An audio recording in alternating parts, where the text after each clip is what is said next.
what inspires me? All kinds of things wind up in my art. What gets me started? Happenstance. Sometimes it's nature, but it's just the need to make. Once you take that first step, then you can either step this way, or you almost never step back.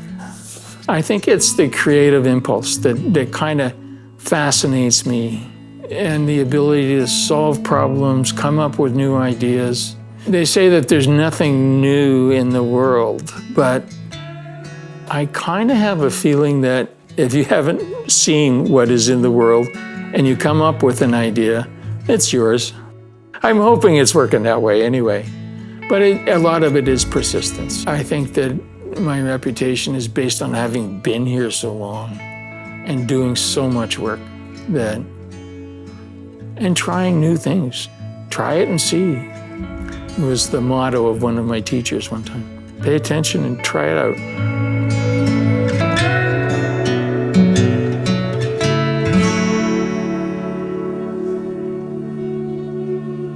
My name's Ken Wilkinson. I'm a potter, so clay is the basic medium for sure.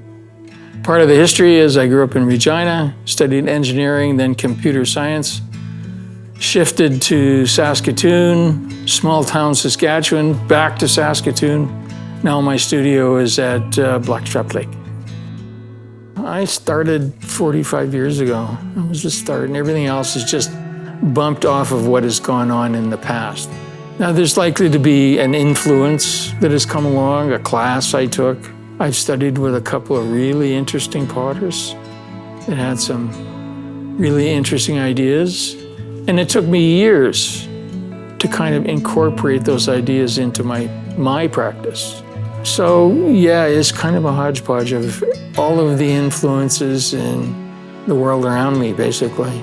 I started doing this hekane, which is brushwork, really free-form, not directed kind of brushwork at all. And I started doing a little bit 5-6 years ago. And now I'm doing more all the time. You know, you dip your toe in, try it. If you don't like it, you take it out. Maybe you tiptoe in again later, I don't know. You just keep doing it.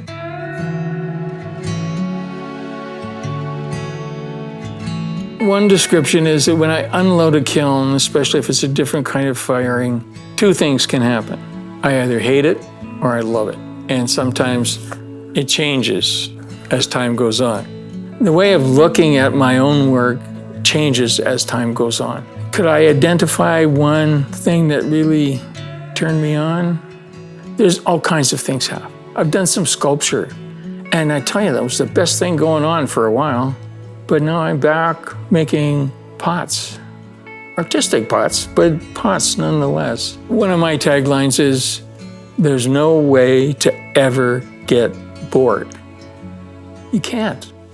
Not if you're paying attention. There's no way to get bored. There's always something new to try. I'm old, so I figured I'd be slowing down, but no, there's always something new. There's so many places in our world where we're told what to do, whether it's economic or because your dad was an engineer or because he wasn't an engineer. If you find something that turns you cranky, give it everything you have. Give up a few things.